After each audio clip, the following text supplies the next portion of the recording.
What's going on, everybody? Welcome back to another edition of the Dolphins in Depth podcast. I'm Daniel Yafusi. Thanks so much for tuning in. We're back after a week off as we're inch closer to the start of the NFL draft. The Dolphins, as you know, just have 4 picks after wheeling and dealing this offseason, but they're still expected to make use of those picks. And if you've been on the Miami Herald website, you've seen that I've started to look into potential targets for the Dolphins in the 2022 NFL draft. This podcast, I'm really excited to talk about some of those prospects, specifically on the offensive line. But to do that, I had to bring in one of the best in the business when it comes to offensive line play.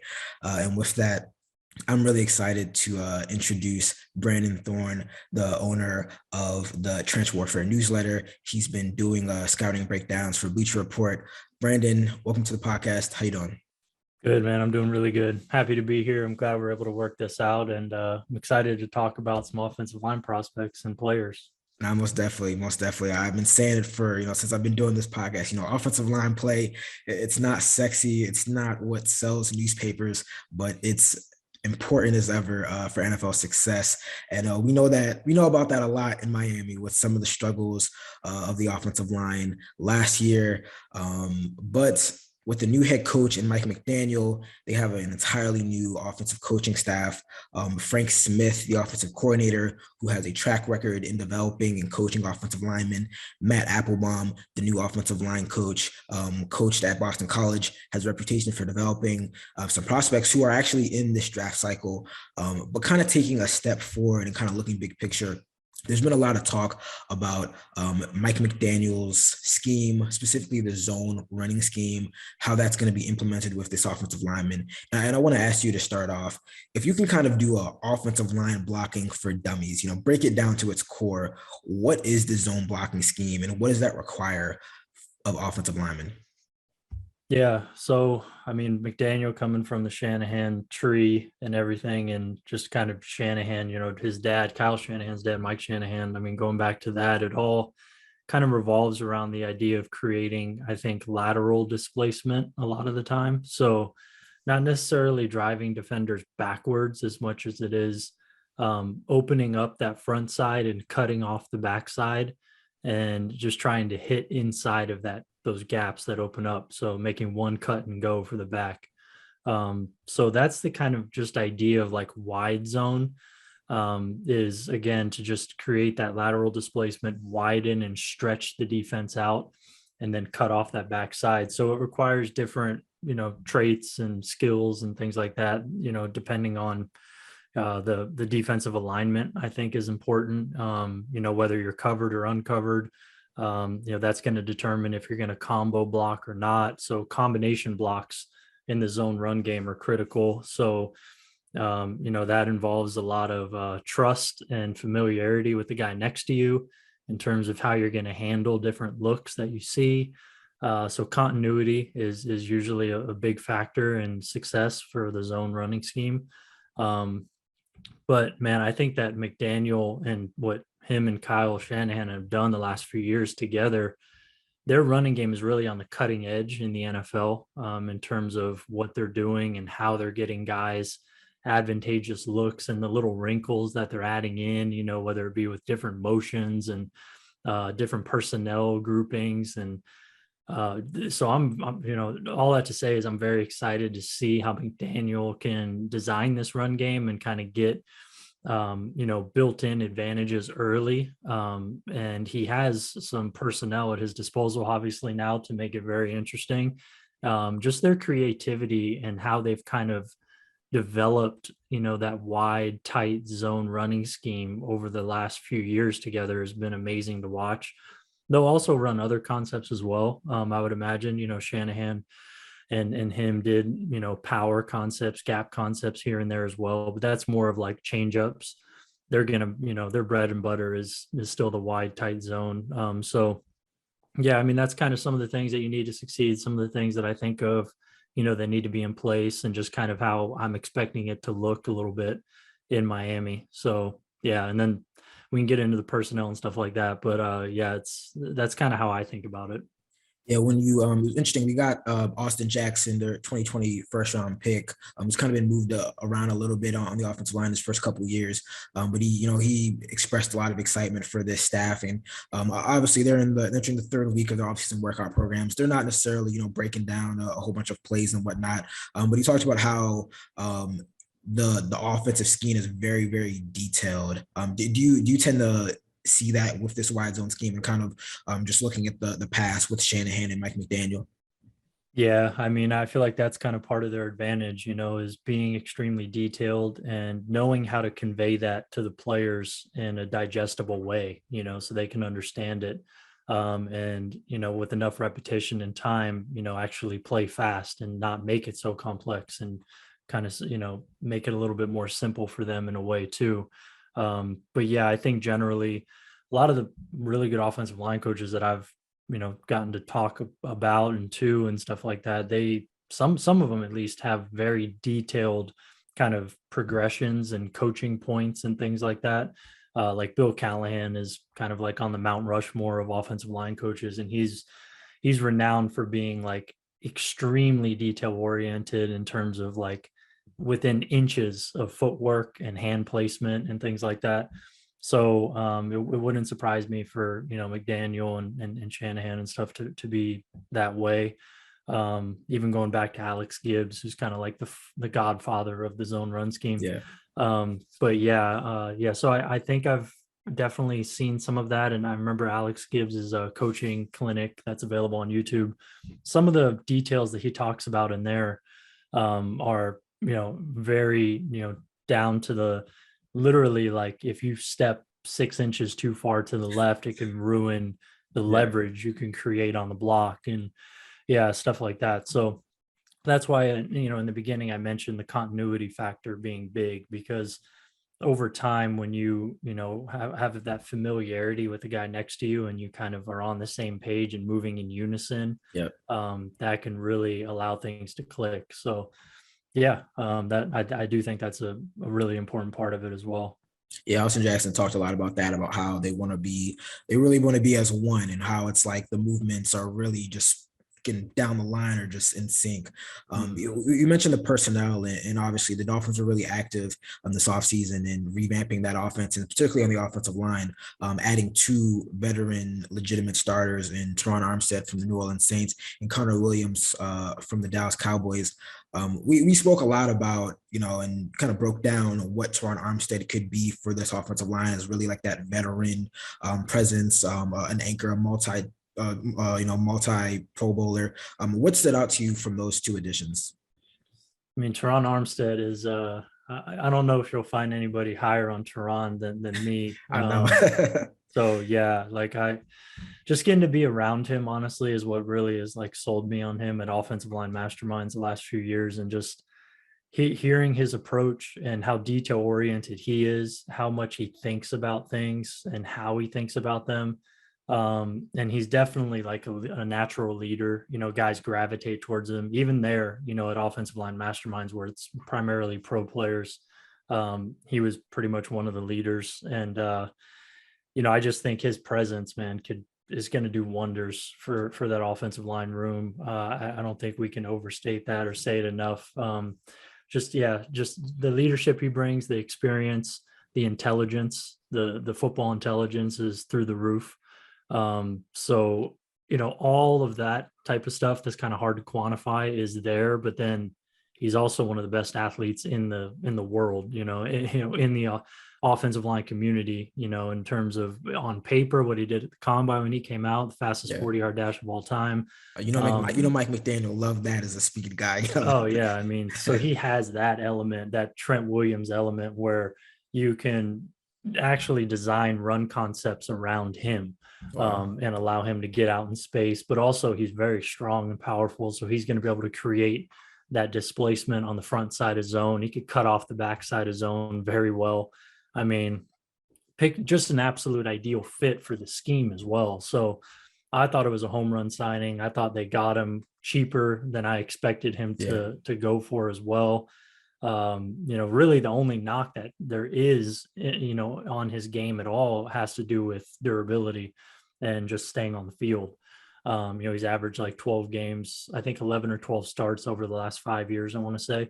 So, definitely, missing a few games every year. But I still think if you're getting an elite left tackle for 12 games, that's Yeah, better than an average tackle for 16. the Dolphins will definitely Um, take that. so, it's just kind of that give and take there. But yeah, I mean, he's a home run signing to me. I think, he's clear cut best guy on the line and all that. And to me, when healthy, an elite player at the position.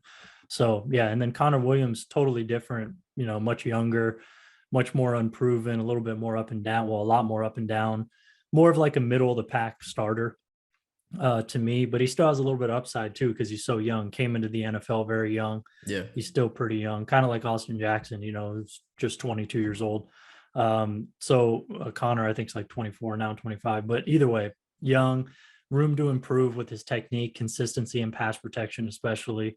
I think playing alongside of Armstead is going to probably help him a lot. Even though he's played alongside Tyron Smith, Armstead is just kind of a different player. So that'll be really interesting to see how those guys can, work together and how Tehran can help him.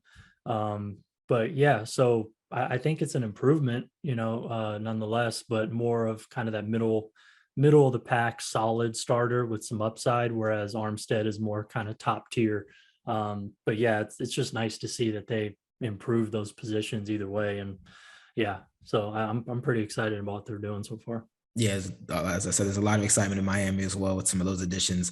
Mike McDaniel did say that obviously Teron Armstead would slide in as a left tackle. I thought it was interesting that he didn't commit to Connor Williams at left guard, even though that's where he's had the most success and where he said he's most comfortable. But again, they're still trying to work out the kinks with playing guys at different spots. They value versatility along that offensive line. But when you look at some of the returning guys, again, this has been a very young offensive line for the past couple of years. They haven't developed at the rate of expectations, but there's still belief that this new coaching staff can really get some of those guys to play up to their billing throughout the draft process. And specifically three guys that I wanted to mention and talk to you about: Liam Eichenberg, Austin Jackson, as we mentioned before, and Michael Deiter. It looks like Deiter, he's kind of the favorite right now to start at center. He started left guard his rookie year, but has experience, interior and at tackle. Right now, it seems like the Dolphins and the general manager, Chris Grier, did say that they bring in competition for him. How does he fit personally in this zone running scheme? I mean, I think he's an okay fit, honestly. He's not the most athletic guy, Yeah. really. He is very versatile. I mean, in terms of all going back to Wisconsin, he played, I think, 4 or 5 positions there as well. So he has that ability to kind of fill in where needed. I mean, ideally, I think you upgrade that spot in the draft. I think it's possible as well. But if you go into the starting or week one, I guess, with him as your center, I guess you could do worse. I mean, he's a Yeah. bottom tier starter, I would say.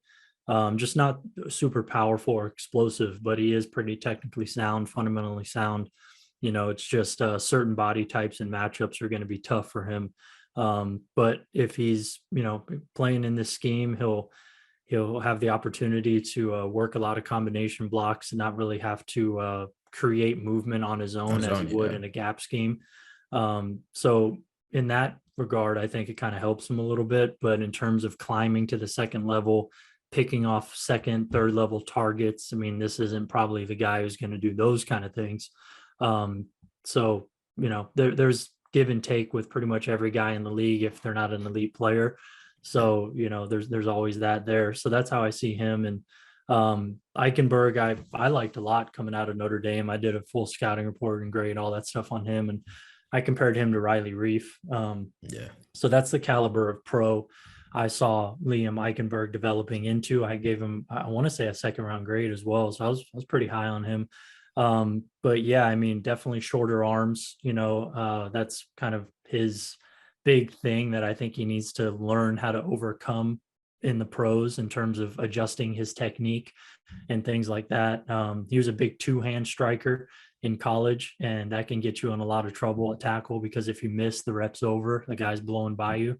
Yeah. So he needs to maybe diversify his technique a little bit more, which comes with time. Most guys, over the first couple of years playing offensive line, really improve. I think he has a lot of the traits to do that, in terms of like mental processing, competitive toughness. I think his play strength is pretty good. So I like him. I see him being like a Riley Reef kind of guy who's like a middle of the pack starter at tackle, which is definitely valuable in today's NFL. So I would like to see him get that opportunity to stay at right tackle and earn a role there. But he could play guard, I guess technically, but he played left tackle I think in every start of his career at Notre Dame. So Yeah. he's a tackle to me, even though his body type doesn't really fit the ideal mold. And Austin Jackson, very rough start to his career, obviously. Yeah. It's been bad. He's one of the worst players in the league, honestly, at offensive line. But in terms of production, and getting guys blocked. But if you kind of break him down to the studs and look at kind of the foundational traits that are in place, still has good size, still has good length, still pretty athletic. He creates some power as well when he can connect with his hands, when he can time stuff up, play with a strong base, things like that. So there's something to work with there. And the great thing about it is he's only 22 years old, going to turn 23 in August, I believe. So he's going to be the same age as a lot of these rookies coming into the draft right now. Yeah. So that's the beauty of drafting a guy so young, is the runway for improvement is so long. So I still can see Austin Jackson becoming a viable, serviceable starter in the NFL. I would not be surprised at all if that happens. It'll be interesting to see where that is, whether that's left guard or right guard, right Well, tackle. I don't. it seems like Eichenberg and Jackson are going to be competing for that right tackle spot because Okay. Robert Hunt is kind of slotted at right guard, and you would expect Connor Williams to be the left guard. I mean, out of those two, it seems like, like you said, when you kind of go down to the foundational traits, it seems like Austin Jackson is maybe a little bit of a better fit in this zone scheme compared to Eichenberg. Would you agree with that? And why or why not? Um, I don't know if I would really lean too heavily that way. I mean, maybe a little bit more athletic than Eichenberg. And the thing about Jackson is he's bigger and he's longer. So that's really what you're working with there. He's more the prototypical tackle. He just looks the part more than Eichenberg in terms of physical dimensions. But I think Eichenberg is way far ahead of him in terms of technique and fundamentals. So it just depends on, the new offensive line coach, new offensive staff. Yeah. I mean, it's two totally different ends of the spectrum. Do you want to go with the higher floor guy who isn't as physically talented, or do you want to go with the higher ceiling guy who's going to have more variance in his technique, until he can get better? So it's just, it's going to be really interesting to see how that plays out, see which direction they want to go. But man, I feel like Armstead is going to play a big role in both of those guys' developments. Yeah. And I'm really excited about the offensive line coach as well, because just talking to Zion Johnson for my film room I did with him, and hearing some of the ways he taught, some of the way he coached, and then watching the Boston College offensive line the last 2 seasons, they've been super impressive. So I'm really excited to see what he can do with some of these young guys. No, most definitely. I got the opportunity to speak to him after they brought in the coaching staff at the combine a little bit. Seems like a really, really nice guy. He's well regarded. So it is going to be interesting to see how he brings that group together.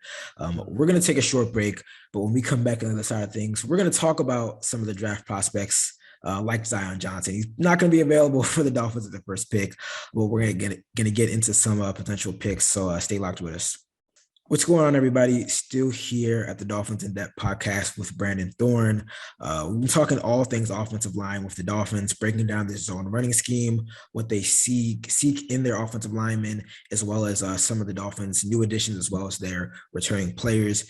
And as we get into the second half of the podcast, I really want to get into some of the potential draft targets along the offensive line. The Dolphins still need depth and competition at center for Michael Dieter. They need a little bit of depth at offensive tackle as they kind of sort out who is going to be their starting right tackle. And it's interesting because I think the Dolphins originally had the 29th overall pick, late first round. There were some potential offensive linemen who I thought would have been great picks for them at 29. One of them, Zion Johnson. Obviously, after trading away most of their draft picks to get Tyreek Hill, they're not picking until late third round. But as I kind of did a little bit of my own, research and background work into some of the available prospects, it seems like that there might be some viable and legitimate offensive linemen available. From your research, Brandon, and kind of the work that you've been doing, what is your just overall, view on the depth and the talent level of this offensive line draft class? Yeah, I mean, I think it's pretty good. Tackle is always thinner than interior. It's just the supply and demand is different for those two spots. There's just less tackles out there than guards. It requires a different caliber of athlete, and that's really what separates those guys. So there's less of those bigger athletic guys. So tackle thins out quickly in pretty much every draft. That's the case here. I mean, after the first round, you're going to be taking swings on potential starter / backup guys, which are to me third rounders. Mhm. There's one guy having the second round that I think is kind of interesting, but yeah. So tackle, in terms of like that third round range for me, I have Tyler Smith, Rasheed Walker, Nicholas Petit-Frere. Those are the guys that you probably are looking at in the third round. You can maybe even include guys like Kellen Deesh, Abraham Lucas, Max Mitchell, Spencer Burford. Those are probably my top 5 guys or 6 guys kind of in that third and fourth round range. So I don't know if there's a particular guy out of those that you want to talk about. Tyler Smith is probably going to be gone by then for sure. So we could probably get him out of there. I'm a little lower on him than he's going to go. He might go in the first round, honestly, but um, yeah. So if we eliminate him, then my top guy would probably be Rasheed Walker Yeah, from he's a Penn guy. State. Yeah, he's a guy that I had written about. Yeah, I'd love to get into him. Seems like athletically he has all the tools that you need, but maybe the knock on him is some of the technique needs to still be refined. And just what are your Sure. thoughts on him? Yeah. Yeah. So I mean, you start just with the physical dimensions, his build and his frame are very impressive. 6'6", 320-ish is what he was listed at in college. And he's just a really well built dude with really good core strength. And I think that's the thing that to me appeals to me so much, because he can naturally anchor and just create good stopping power at the point of attack and also dish out some power as well, create some power. So that right there is just a lot to work with, because a lot of guys, like the next guy would be Nicholas Petit-Frere. He's a It's little another bit guy. more Yeah. light on his feet, a little bit more athletic, fluid, kind of twitchy mover, but nowhere near as powerful as Rasheed Walker. So, I feel like I would favor Walker a little bit more. They both have significant technique concerns where it falls apart in pass protection. They get picked apart on tape quite often. So they need a lot of work in terms of what they do with their hands, how they set guys, how they open up too early, playing too high. There's so many little technical things in both of their games that is going to need improvement before they can be a reliable starter. I just think Rasheed has a little bit more to work with than Petit-Frere. So that's why I favor him. He's very physical and nasty as well. But yeah, so I like him a lot as one of those potential starter, high level backup kind of guys in the third round. And then after that, I have more of like maybe late third, early fourth kind of round guys, which is a role player. So like those guys, Max Mitchell, he'd probably be a good fit in his own scheme Yeah. from Louisiana Lafayette. He's another guy I wrote Um, about as well. Yeah. Okay, Spencer Burford from UTSA. I like him quite a bit, actually. And then Kellen Deesh and Abraham Lucas are both athletic freaks in terms of combine testing. I have them as like fourth and fifth round guys, so I'm lower on them than probably most. Lucas is probably the guy in this whole class that I'm lower on than consensus. What's I that? have him with a fifth round grade, which is a high level developmental prospect. So I actually really like him, but in that bucket, not as like a potential starter right away. Okay. So Lucas is coming from an air raid system, which kind of carries a red flag for offensive tackle prospects because of what they're asked to do and what they're not asked to do in that scheme. It's obviously high tempo, a lot of passing, um, which kind of on the surface would seem like a good thing, but when you dig into it, he doesn't execute a lot of a lot of run blocking in quantity or in quality in terms of the the variance in the type of concepts that he's asked to block. So Okay. it's just going to be kind of a steep learning curve, I think, as a run blocker for him. He certainly has like the height, weight, arm length, and at raw athletic ability to kind of work with. That's why I have him as a high level developmental guy. But pass protection technique, I think when he is challenged, it falls apart very quickly. He doesn't anchor very well, opens up his hips too quickly against speed. Uh, I just think he could get really like picked apart in the pros early. He has a lot of tools to work with, but that's somebody on day 3 that I would love to get, but he's probably going to go higher. And then Deesh is kind of similar, but he's very, very short arms for Kellen Deesh, and he's older. He's going to be 25 as a rookie. Yeah. So those two things for me kind of hurt his evaluation, but he's a pretty good player. He's interesting, but I have him as a 4th round guy. So those are probably the tackles that I like on like late day 2, early day 3. And then there's even some later day 3 that I kind of like too. But those would be the guys that I think are early targets for you guys at tackle. Gotcha. Thank you for that. And I have a quick technical question for the people who might not be. And there are very few that are the aficionados when it comes to offensive line play like you. When you talk about anchoring and then mirroring, what does that mean, kind of in a nutshell?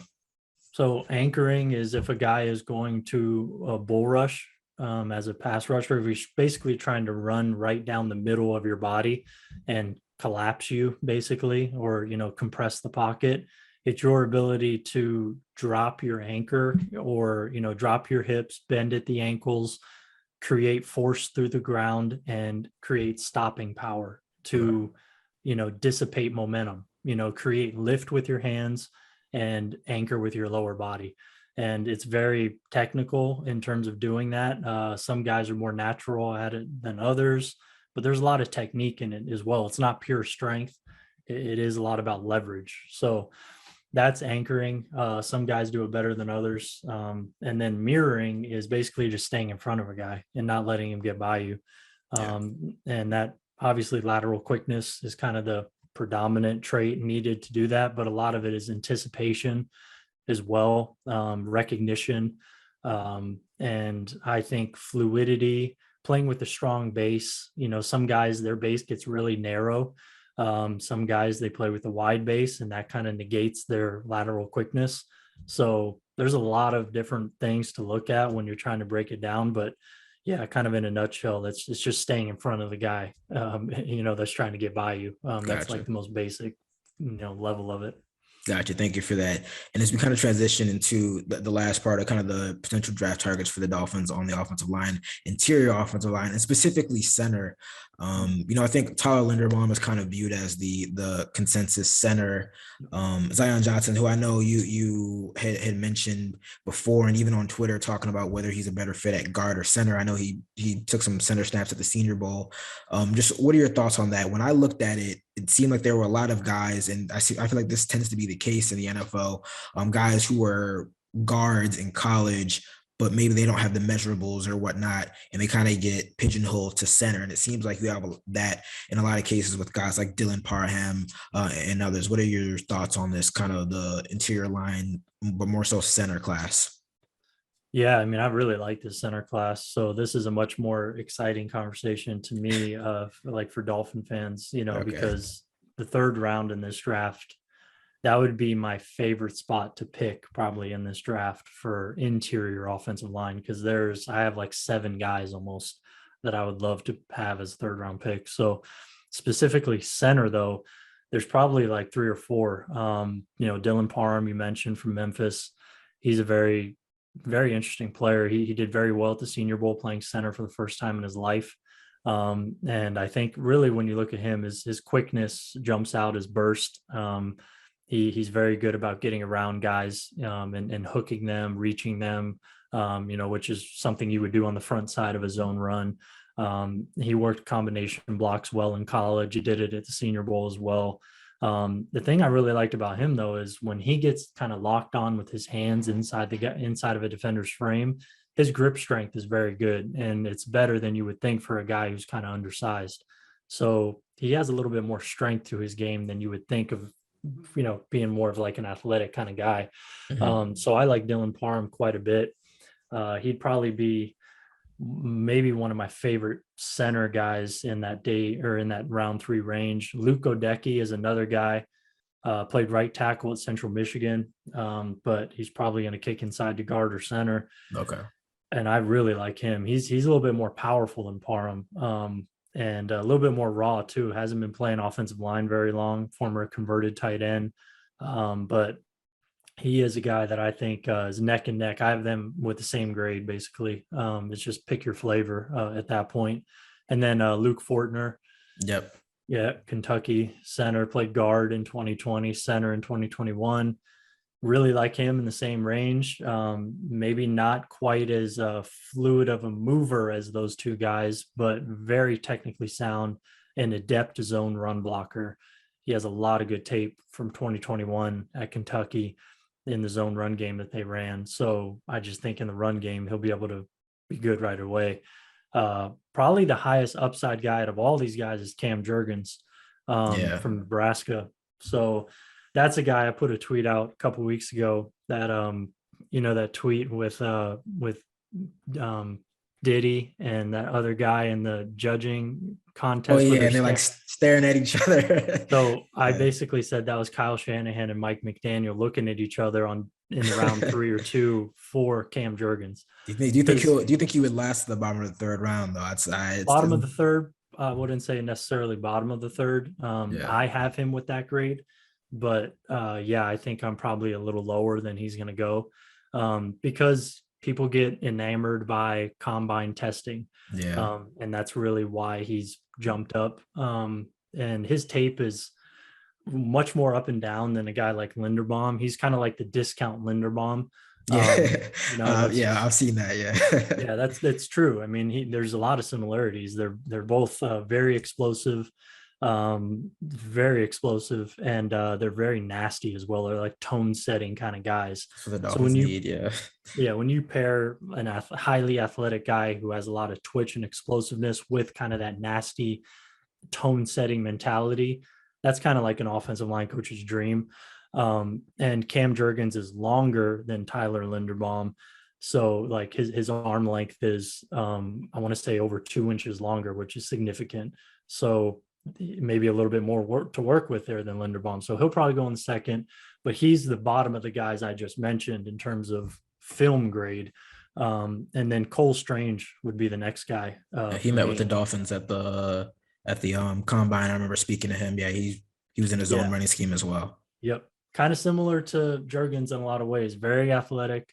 Played guard though, and he played tackle in college. Granted, much lower level than Jurgens played at Nebraska, coming from UT Chattanooga. Yeah.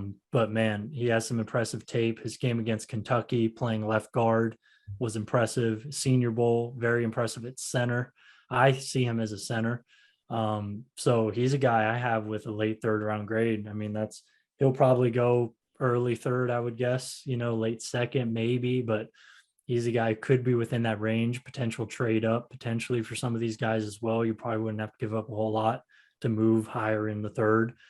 But yeah, I mean, Cole Strange is a guy with a lot of upside as well. I just think he has more kind of room to grow and turn and stuff like that in terms of his technique compared to a guy like Luke Fortner. Fortner is a guy with like a little bit higher floor, I think, but not as much upside as a guy like Cam Jurgens or Cole Strange. So again, it kind of goes back to that discussion. What do you want? Do you want a guy who could come in and be a solid starter and nothing more? Or do you want a guy who could be maybe a below average starter right away, but has potential to be very good? Yeah. So it's just like, it depends on what you want there. And so those are some guys in the 3rd round. And then there's more. I mean, like Donovan West. That was another guy. He's a really young guy. So if you're looking for the upside, almost. Yeah. He's super young. He's still 20, I think, or maybe just turned 21. But yeah, he's strictly a zone center. So not a lot of positional versatility, whereas these other guys, I think, have some of that in their background. West played a little guard at Arizona State as well, but he's strictly a center just because of his size. He's pretty undersized. Yeah.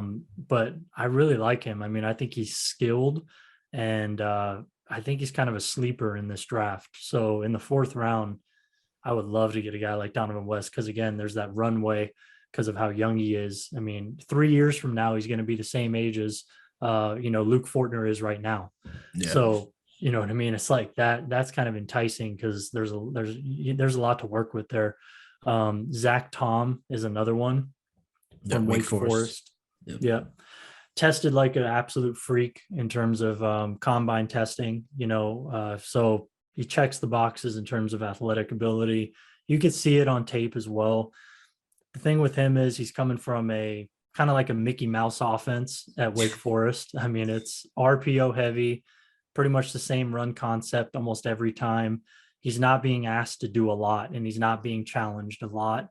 However, there's a tape against FSU when he's going against Jermaine Johnson. He has some good reps, not really taking many true pass sets or anything like that, but he has some fluid movement. He's pretty technically sound in pass protection. He actually has some pretty good technique with his hands. He has a flash and a bait technique, I call it, which is kind of a high level pro thing that a lot of tackles do. So there's some nuance to his game there. It's just you didn't get to see him do a lot. Yeah. So there's a lot of projection there where you have to kind of see what he's winning. Yeah. There's a lot to work with too, though. So don't get me wrong. I do like him. I have a 4th round grade on him. And he played center in 2019 and played left tackle the last 2 years. I project him at center. So yeah, I mean, he has the center experience as well with the left tackle experience. So that helps. Yeah. So that's another guy, man. I mean, there's more too, man. But I mean, those are the guys I would say in that round 3-4 range that I like a lot. No, that's got to be music to a Dolphins fan's ears, from the potential draft prospects to the offensive additions on the line to the coaching staff. I'm sure Dolphins fans are going to be really excited to hear that. So I appreciate that.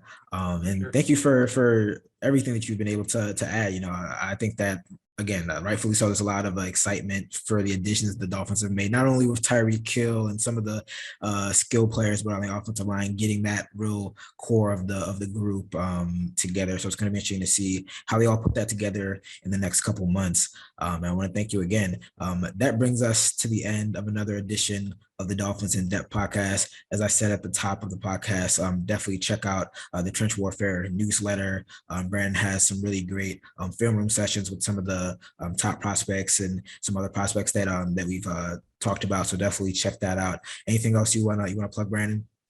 No, that's it, man. I really appreciate it. This was awesome, and I appreciate the opportunity, and hopefully people enjoy it. No, likewise, I'm sure they will. So again, we'll be here next week to recap all things Dolphins. But until then, you guys take care. Bye.